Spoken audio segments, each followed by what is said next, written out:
சில புக்ஸ் இருக்குது படிக்க விடாது நம்மள. திறந்த உடனே தூக்கம் வரும் பார்த்திருக்கியா? என்கிட்ட ஒரு புக்கு பேசும், மேத்ஸ். இங்கேயுமா பிசிக்ஸும் பேசும் என்கிட்ட. சரி என்னதான் பேசும் கேள, கை தட்டுற. திறந்த உடனே கேட்கக்கூடாது. படிச்சிருவியோ? என்ன நீ படிச்சிருவியோ? பேசினோட டப்புன்னு புக்கை மூடிட்டேன்னு வச்சுக்கைய. ஆமால, அப்படி மூடிட்டேன்னா புத்தகம் என்ன ஜெயிக்கிறது? புக்கை பிரிக்கிற, படிக்கிற, படிச்சிரு, கம்முன்னு படிக்கதான் படிக்கிறேன் பாரு. புரியாது இரு.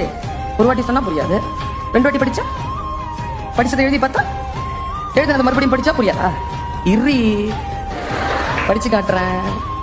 படிச்சு எழுதி மறுபடியும் படித்தால் புரிந்து கொள்கிறேன். குழந்தைகளே, புத்தகத்தை புரிந்து கொள்ளவில்லை என்றால் புத்தகம் நம்மை ஜெயிக்கிறது.